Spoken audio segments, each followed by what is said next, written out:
Адамдар тек қана жыныстық қатынас, тек қана секс тақырыбын көреді. Тек қана секс.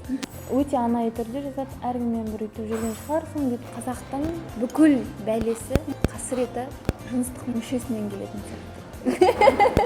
Бүкіл туыстарым біледі ғой енді. Таныстарыма өтірік айтады, мен алып қашып кеткен деп ше.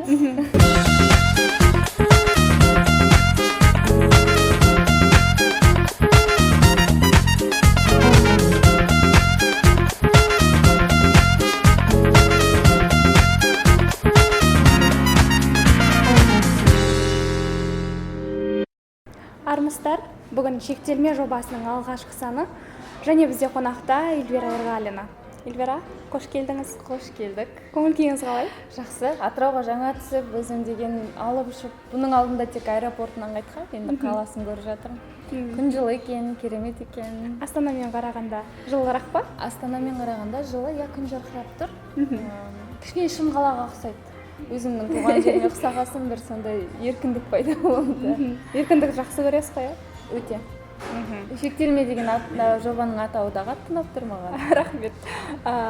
Жалпы ең алғашқы сұрақты былай бастайық. Қазақтың қарапайым қызы, блогер, журналист. Айнаның алдында қайсысын бірінші көресіз? Айнаның алдында мен Эльвираны көремін. Эльвираны көресіз. Иә, мен былай ғой, үйден шыққан кезде жаңағы өзі маска деп айтсам болмас шығар. Маска деп айтайын ба, не деп айтайын, өзі бір сондай образымды киіп аламын. Үйден шыққан кезде ғана. Кейде блогер боламын, кейде енді журналист болғанда қалай бір екеуін ажыратып алатындай екі түрлі нәрсе емес қой. Екеуі бір. Оның үстіне қазір мен журналистік саламда мен бір керемет жұмыс істеп жатырмын деп жатқан жоқпын. Жұмыс істеп жатқан жоқпын. Эфирге шыққаным, жүргізушілігім, ол қанша адамның еңбегі. Авторлар жұмыс істейді, сондықтан ол менің ғана жұмысым емес, оны да ескеру керек. Көбіне мен блогерлік басындаймын деп, бәрібір. Айнаға қарағанда бірінші Эльвираны көресіз. Бірінші Эльвираны көремін. Ал әр таңыңыз қай сөзден басталады? Осы жақында әдетпен алдырдым.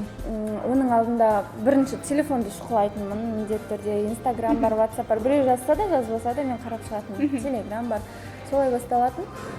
Одан кейін біраз уақыт төсекте дөңбекшіп жатасың ғой, кішкене еркінсіп, реалыңа кішкене үйренгенше, өңіңе үйренгенше. Қазір соңғы кездері мынандай нәрсені әдетке айналдырдым. Жалпы мен армандардың орындалатынына, анау адам өзінің түп санасымен жұмыс істесе көп нәрсеге жетуге болатынын үйреніп жатырмын ғой. Таңертең оянам, көзімді ашам, жарық әлемді көресің, ояндың, сосын бүгін менде 3 ғажайып іс болады. Бүгін менің өмірімде, бүгін менің күнімде 3 ғажайып іс болады, немесе бүгін мені 3 ғажайып іс күтіп тұр деп өзім не жасаймын, өйткені мынау нәрсені мен көп үйреніп алғам, не деп айтамыз, тықылдату дейді ғой. Бұл нәрсе бір миға берілетін сигнал сияқты да, бір гипнозда да осылай қолданады. Сол үшін мен өзімнің түп санамды бағыттаймын. Осылай басталып жүр соңғы кезде таңым. Жақсы нәрселер, мүмкін сол нәрсемен фокусым соған алғаннан кейін мүмкін мен жақсы нәрсені ғана көріп үйренетін шығармын күнімде. Бірақ соңғы кезде ұнап жүр. Күтпеген нәрселер, мысалы күтпеген хабарламалар, ғажайыптар болып тұрады. Ғажайыптар болады. Біз блогер, журналист, шаш жасайтын хайр стилист дейміз ғой. Эльвираны, қолөнермен айналысатын Эльвираны білеміз. Ал біз қандай Эльвираны білмейміз? Көкбет Эльвираны. Көкбетсі? Көкбет деп қалжыңдап жатырмын ғой. Негізі ашу деген барлық адамда болады. Ашуланған кезде мен танымастай өзгеріп кетемін демеймін, бірақ өзімді осы уақытқа дейін мысалы жайбарақат күнінде басқаратын, ашуланған кезде мен эмоцияларымды тежей алмаймын. Жалпы мен эмоцияны еркіне жіберген жақсы көремін. Жылағым келсе жылаймын, күлгім келсе күлемін, мұңайғым келсе мұңаямын. Солай стресс болған кезде де, ашуланған кезде де мен эмоциямды тежеп қалғым келмейді. Айтқым келген сөзді айтып, өзімді босатып тастағым келеді да, ол жүк болады ғой адамға. Сол бір кезде кейде адамдар таңғалып қалуы мүмкін. Мен өте жиі ашуланамын деп айта алмайсыз. айтпаймын, иә, бірақ болат вулкан болып жарылатын. Сол кезде жаңағы қолыма іліккен адамды барынша сығып алуы мүмкін. Соны танымайтын шығарсыздар, бірақ мен оны өзімнің айналамдағы достарым таниды деп ойлаймын. Оны көрген. көпшілік білмегенмен жақындарыңыз біледі. Иә, өйткені мен көрсетемін мен ол нәрсені, барымды көрсетемін.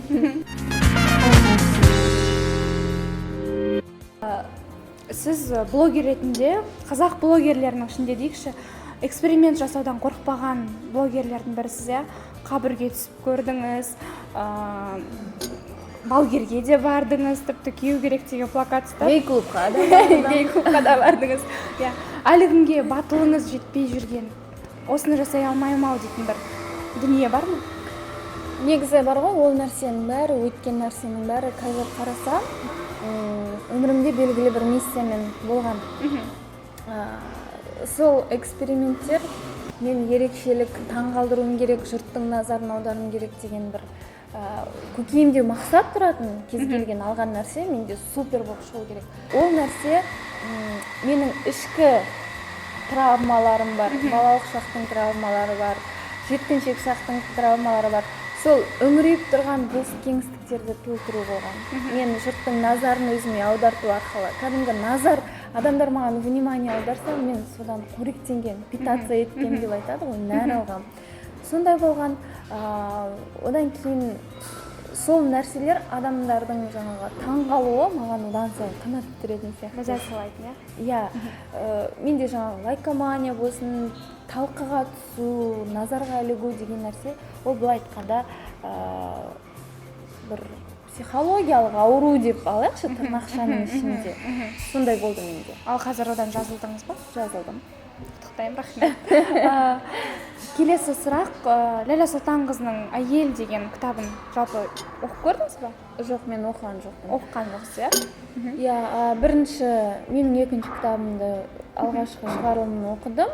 Алғашқы кітабын Ләйлә ханымнан көп нәрсені күтіп қойған сияқтымын ол кезде.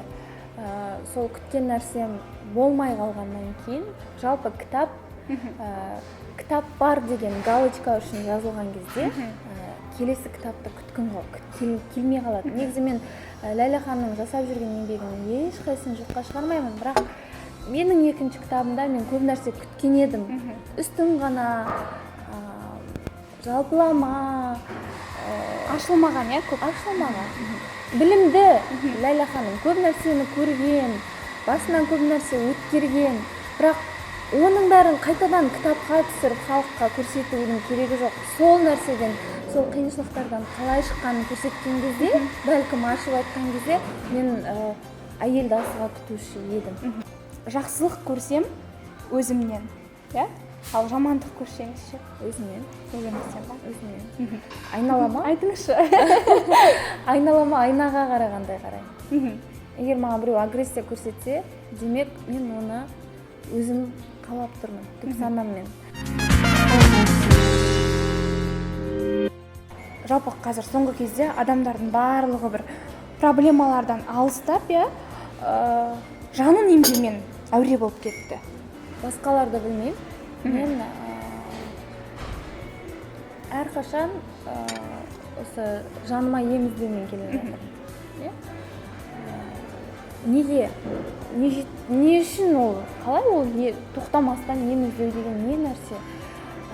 Өзімен өзім қалғанда бәрі жақсы болып тұрса да, бірдеңе жетіспейді. бір пустота тұрады, бос кеңістік тұрады кәдімгідей.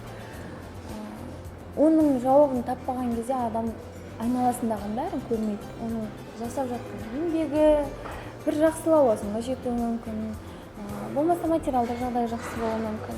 Бірақ ішіндегі кеңістік толмайынша ол нәрсенің бәрін көзіне ілмейді. Сосын одан айырылып қалуы мүмкін, болмаса басқаша болуы мүмкін. Мен осы нәрсені қалай десем екен, мен 12 мүшем сау кезде, денсаулығымның бүтін кезінде, ішімдегі кеңістіктің бос тұрғанына ғана назар аударып, мен өзімнің барымды бағалаған жоқпын. Сөйтіп жүріп, қазір менің травма алдым ғой. сөйтіп жүрген кезде мысалы мен жаңағы бос кеңістік кәдімгі тұңғиық батырады ол нәрсе. Сұраққа жауап таппайсың. Не болды маған?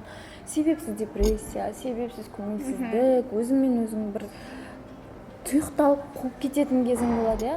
Сондай сәттерде әрине оның өзіндік кейбір себептері болады, ықпал ететін, ол жағдайға алып келетін. Бәрібір үлкен сұрақ белгінің жауабын таппағаннан кейін, былай айтқанда мен өзіме суицид жасадым. Алдым да 4-ші қабаттан құладым. Секірдім, болды, мен кетем. Бір қызығы, мен өлмей қалдым. Және мен аяққа тұрдым. Суицид жасаған кезде адам өлсе жақсы да, ал өлмей қалса, ол 2 есе қасірет болып келеді. Өйткені осы жерде нақтырақ айтыңызшы. Өйткені мен жанымның жарақатына тәнімнің жарақатын қосып алдым. Сол кезеңнен маған аяққа тұру былай айтқанда, мен сол кезде түсіндім, менің айналамда тіпті әке-шешем, ата-әжем, бауырларым, ешкім маған, олар бар, өмірде бар, жол сөзін айтады, қасында емдейді, жаңағы керек нәрсенің бәрін жасайды. Бірақ олар на самом деле жоқ. Олар менің жанымды көре алмайды, олар менің жанымды түсіне алмайды. Мен жанымды өзім сезінетін ол өзім ғана. Демек, маған өзім ғана емдеуім керек деген ой келді.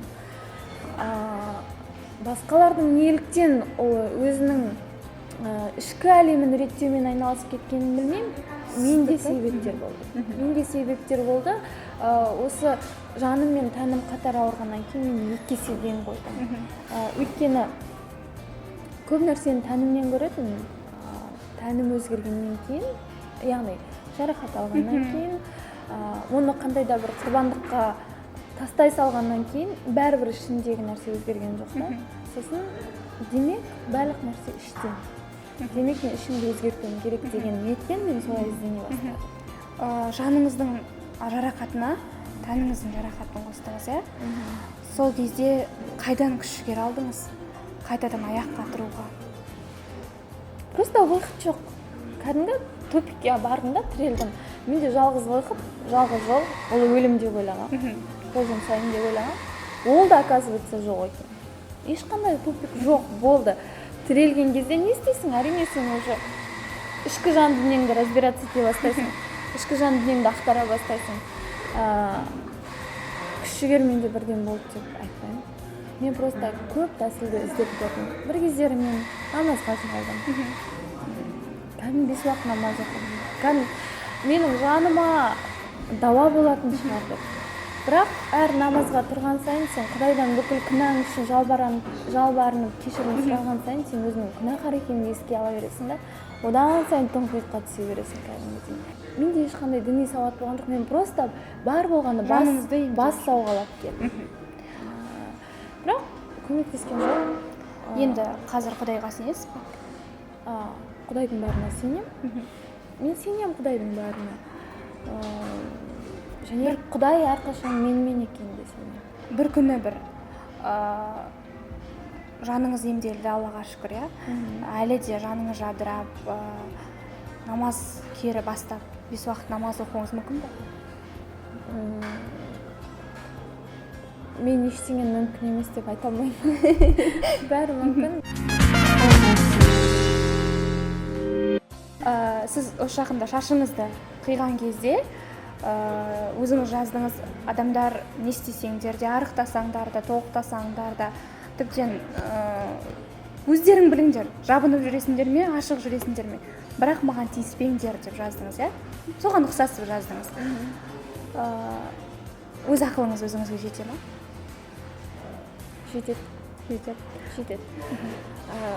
Өйткені мен ақылдымын деген сөз емес. Мен құлап, қайтадан тұрып жүгіруді үйренгеннен кейін мен өз ғұмырыма жететін ақылым бар деп ойлаймын. Бірақ мен басқа адамға ақыл айтатын дәрежеде емес. Сіз бір кезде бір Айқарагөз сайтын жүргіздіңіз. Ол сол бір өзінің дүрілдеп тұрған кезеңі болды Айқарагөздің. Сол кезде жалпы көпшіліктің арасында бір сіз төсекке сүйресе құлай салатын бір жеңілтек қыз деген ой болды әлеуметтік желіде. иә? Сол неден деп ойлайсыз? Неге бізде сондай бір тақырыптарды қозғауға жатсынады, ұят көреді? Айқарагөз сайты жалпы менің өмірімде миссиясын атқарып болған сайт негізі ол. Жаңағы травма алып 8 ай төсек тартып жатқан кезінде бар болғаны менің ермегім болды. Бірақ менің шығармашылық қабілетімді ашқан сайт болды. Үйде жатам, ерігіп, тек қана ноутбук көретінім, ол кезде мынандай керемет смартфондар да жоқ қой. Ноутбукты ашам, орысша информациялар оқимын неше түрлі. Бірақ қазақша ондай нәрселер жоқ, іздеп қарасам.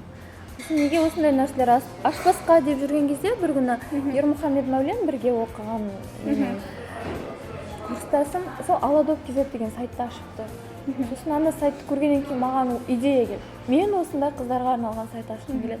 Ойбай, қайдан аштың, кім ашты деп содан сұрастырып жүріп, мен ол сайтты Айқарагөз деп атын қойдық. Ал келді дүниеге.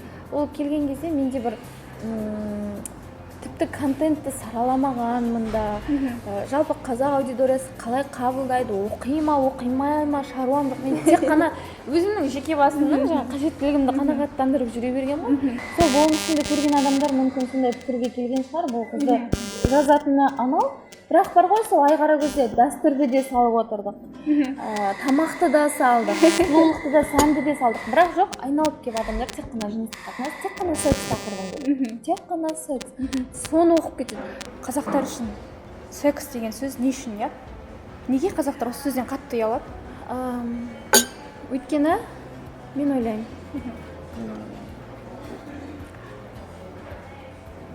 қазақтың бүкіл бәлесі, бүкіл қасіреті жыныстық мүшесінен келетін сияқты.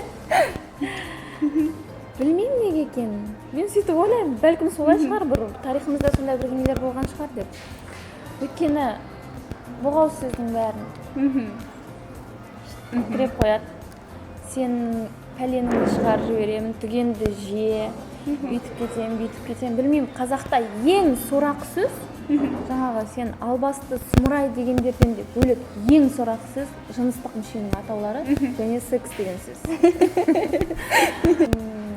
Қалжың ғой, мен ойлаймын, ата-ана бала кезден өсіп келе жатқан шешесі қызымен сөйлеспейді, итеккірім келді ма, болмаса жаңағы сүт бездері шығып жатыр ма, сенің формаң өзгеріп жатыр ма, гормондарың өзгергесін, көңіл-күйің өзгеріп жатыр ма, ол нәрселерге аса қатты назар аудармайды. Бірақ бірдеңе болса жаныңды шығарамын, өлтірем. Біреумен бірдеңе қосылып қой, көресің менен. Көрмейтінін сен өмірімде жоқсың. Мен сенің әке-шешең болмаймын дейді. Қазір мен осы тақырыптарда влог түсіргім келіп кішкене зерттеген кезде кейбір таныстарымнан сұраймын, сендер алғашқы жігіттерде ерте болады ғой жыныстық қатынас деген. Алғашқы жыныстық қатынастарыңды сендер қайдан білдіңдер? Ол қайда, нені қалай істеу керек екенін қайдан үйрендіңдер? Әкелеріңмен сөйлестіңдер ме деп сұраған 10 адамның 10-ы да жоқ деді. Жоқ. Бізде бір үлкен балдар бізді мазақ қылып, қызық көріп біреулерге алып барды, болмаса балалармен барды. Андай болды, мұндай болды, даладан. Жат, өзінің әке-шешесіне жат. Ол жыныстық қатынас деп бір соншалықты жаман көріп аламыз да, ол не нәрсе? Ол Құдайдың бергені, адам табиғат солай. Табиғат солай жыныстық қатынасқа түсу керек, одан кейін ұлға көрсету керек. Былай қарасаң, не ұят екенін түсінбеймін да ол нәрседен. Білмеймін, мен дәл осы қазақтардың әлі де маған айтады, сен ұятсызсың, сен маған жеке келетін хаттар қандай, мен тіпті тұрмыста болғаным үшін сен әркіммен бір өте анайы түрде жазады, әркіммен бір өйтіп жүрген шығарсың, бүйтіп мен кіммен сөйлесем, мен сторизма салам, болмаса лентама салам, соның бәріне мен міндетті түрде бір рет төсек қатынасында болдырып шығады. Білмеймін неге екен, просто жай қазақтарда қалыптасып қалған себепсіз стереотип сондай. Алғашқы некеңіз туралы айтсаңыз. Ашық, көп жерде тұрмыста болдым, отбасы құрғанмын деген сияқты кішкене ғана мағлұматтар бар. Толықтай бұл туралы көп айта бермейсіз. Болған нәрсе болды, өткен нәрсе өтті. Мысалы, ол нәрсені менің өмірімде болды ол нәрсе, мен оны жаққа шығармаймын. Қажет емес. Сүйіп қосылып кетіңіз. осы өзімен өзім арпалысып жүрген кезде жаңағы менің проблемаларымның бәріне бүкіл әлем кінәлі, тек қана мен емес деп жүрген кезімде, жертва синдромымен жүрген кезімде, мен бүкіл туыстарым біледі ғой енді, таныстарыма өтірік айтатын, мен алып қашып кеткен деп ше. Иә, сондай ақпарат бар негізі. Иә, мен алып қашып кеткен, өйткені мойындағым келмейтін, менің қателескенімді, және сол нәрсенің менің басымнан өткенін мойындағым келмейтін. Бірақ сүйіп қосылдым десем, сүйіп қосылсам бәлкім, қазір ол некемді сақтап қалуға бір күш салар ма еді. Былай айтқанда, мен атам мен әжемнің қолында өстім, соларды мама, папа деп өстім. Мен Эльвира болған жоқпын. Кім болдыңыз? Мен Индира болуға міндетті болып өстім. Индира деген жалпы мен бүкіл өмір бойында айтып кететін болдым ғой. Менің атам мен әжемнің 4 ұлы, 1 қызы болған. Индира жалғыз қызы. Сонда үлкен ұлының келіншегі аяғы ауыр болып больницада жатқан кезінде сол күйеуі бар, бүкіл қарындасын алып, туыстарын алып соған бармақшы болған. Жолда кетіп бара жатып авария болады. Сол жол апатынан Индира қайтыс болады. Рөлде жаңағы больницада жатқан келіншектің күйеуі. 2 айдан кейін ол қыз туады дүниеге, ол мен. Сонда жаңағы жалғыз қызын жоғалтқан ата-ана қандай болады? Жанына жұбаныш. Иә, тем более ол Индираның тұрмысқа шыққаны 1 айдан ғана асқан, әлі тойы болып үлгермеген, үкілеп өсірген жалғыз қызы. Сол әке-шешесінің қасіретін көргеннен кейін шығар, әкем Құдай алдында да адам алдында да сұрамай, Индираның орнына осы қызға сендерге қыз болады деп өз әке-шешесіне берген. Мен оны үлкен жасқа келгенде түсіндім. Оған дейін білмейтін бе едіңіз? Білмейтін, бірақ енді қалай айтсам екен, соншалықты бір 20-ға келгенде емес, әжептәуір ес біліп қалған кезінде 4-ші не 5-ші сыныпта білдім. Оған дейін жаңағы көршінің балаларымен ойнайсың, сен асырап алған деп бірдеңені айтады маған. Сол үшін мені далаға көшеге көп шығарып, сол үшін шығар деп ойлаймын. Көшеге көп шықпауымды қадағалайтын менің үнемі әжем. Кішкентай кезімнен мен Индираны іштей жек көретін. Көрмесем де жек көретін. Өйткені отырады да жоқтап отырады. Индира андай еді ғой, Индира мындай еді ғой, Индира бүйтеді, Индира сөйтеді. Маған назар аудармайды, Индираны сағынып отырады. Мүмкін мен суицид жасауыма түп санамда бала кезімнен бір бекіп қалған бір ой бар шығар. Адамды өлген кезінде ғана жақсы көреді. Адамды өлген кезінде ғана сағынады деген. Бәлкім сондай оймен мен жасаған шығармын. Қазір мен оны солай ойлаймын өзім. Мен жай Эльвира болған үшін емес, жай қыз баласы болған, өмірде бар болғаным үшін емес. Мен бірдеңені жақсы атқарсам, олар мені жақсы көреді. Ал оны дұрыс істей алмай қалсам, олар мені жақсы көрмейді. Сондай немен өскен. Түсінікпен өскен. Мен Алматыға оқуға барған кезде не істерімді білмей қалдым, былай айтқанда. Адамдармен қалай сөйлесу керек, жігіттермен қалай сөйлесу керек, айналаңмен жалпы қалай сөйлесу керек. Сол еркіндік дұрыс пайдалана алмауымның шектен тыс мүмкін қолданып кетуімнің жаңағы бір нәрседен шектеп барып жібергенде адам деген кетеді ғой, аттың басын жібереді. Соның әсері шығар, мен жалпы айналаммен қалай қарым-қатынас құрарымды білмей қалғанымның әсері шығар. Мен сол қызымның әкесін кездестірдім. Одан кейін біз қосылдық. Мен небәрі 18 жаста болдым, ол небәрі 19 жаста болды. Екеуміз, мен әлі баламын. Айтқанда мен өмірді енді танып жатырмын да, былай қарасам, өзімді енді түсініп жатырмын. Ол кезде мен не ойлағанымды мен қазір. Бірақ солай болу керек болды. Қазір араласып тұрасыз ба ол кісімен? Жоқ, ол кісімен араласпаймыз. Бұрын қызыңыздың суретін жариялайтынсыз, иә? Кейде әлеуметтік желіде. Бұрыннан оқитын оқырманыңыз ретінде айтайын. Қазір мүлдем жарияламайсыз. Және мен білсем, бұрын сіздің қызыңызды анаңыз бағатын, тәрбиелейтін, иә? Қазір кімнің қолында, кіммен тұрып жатыр? Қазірде анамның қолында. Өзіңіздің анаңыздың қолында? Иә, өзімнің анамның қолында. Менің туған сіңілім бар, өзім анам дүниеге алып келген. Қызым мен екеуінің арасы 6 ай. Екеуі егіз ұғызда өсіп жатыр. Менің анасы екенімді біледі. Барып тұруға тырысамын, сөйлесіп тұрамын. Жалпы мен жағдай деп түсіндірген. Қызыңыздың аналық махаббат өзіңіз сезінбей өстіңіз ғой, енді әженің қолында өстіңіз. Былайша айтқанда, ал ол сезініп жатыр ма? Менің тағдырымды қайталап жатқанын білем. Оны өте жақсы білем. Жоспарым бар, қасыма алып келіп алсам дейтін. Материалдық жағдайымды, жұмысымды, уақытымды реттеп алайын. Bir жағы осынша уақытқа дейін созғаным, менің қасыма келген кезде өздігінен мектепке барып келе алатын, үлкен қалада өздігінен жүріп тұра алатын, есесінші деп ойлағам. Егер сізге мемлекет, қазір көптеген сыйлықтар бар ғой мемлекеттің, жастарға арналған болсын, әртүрлі бір сыйлықты сізге сыйлайын десе, Эльвира бір сізге мемлекеттік сыйлық сыйлағымыз келеді десе, қандай сыйлыққа өзіңізді лайықтымын деп есептейсіз? Мен бұл туралы ойланып көрмеппін. Қазір мысалы. Мен жалпы бір болмады ма ешқашан осы менен төмен білімі болсын, білмеймін енді. Жасап жатырған әрекеті болсын, дарын сыйлығы болсын, басқа сыйлыққа лайықсыздау еді-ау, мен лайықты менмін деген сияқты. Мүлде олай да ойламаппын. Білмеймін, білмеймін мен. Бұл туралы мүлде ойланбағам. Бірақ ондай сыйлықтарды алатындай мен соншалықты керемет стандартым деп айта алмаймын. Өмірде шын достық бар ма? Бар. Бар, иә? Әрине бар. Ал адамдарды статусыңыз өзгерген сайын, болмаса статусың өзгерген сайын, ортаны, достарды ауыстырып отыру қаншалықты дұрыс? Өте жақсы сұрақ. Мен мынадай сөзге жақсы иек артам. Бұлбұлмен жүрсең, бұлбұлға айналасың. Есекпен жүрсең, есекке айналасың. Ол өзіңе байланысты. Менің өмірімде достарым өте көп.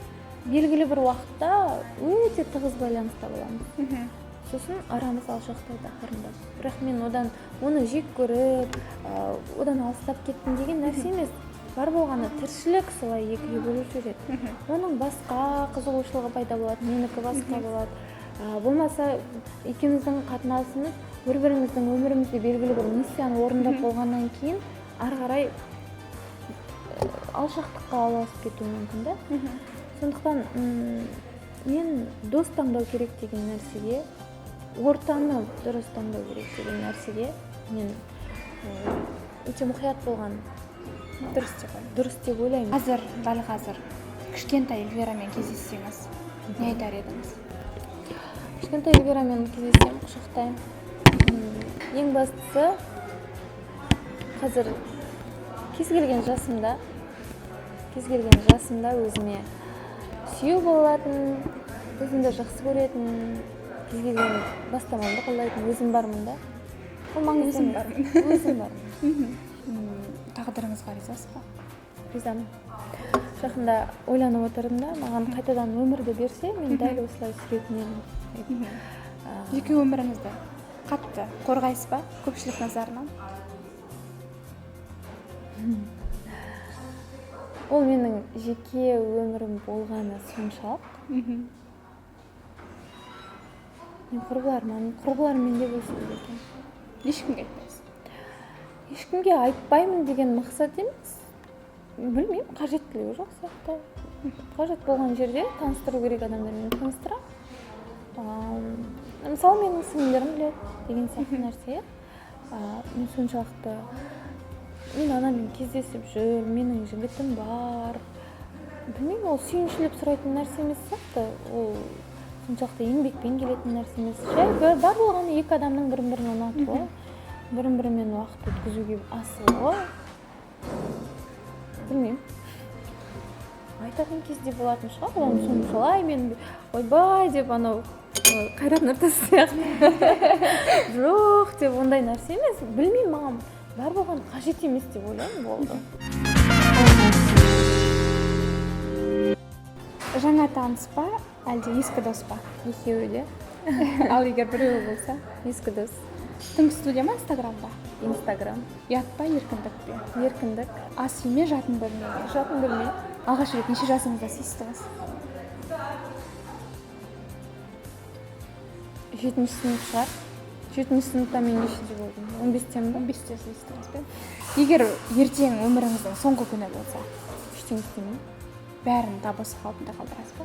Иә. Адам өмірінде неден шектелмеу керек? Еркіндіктен.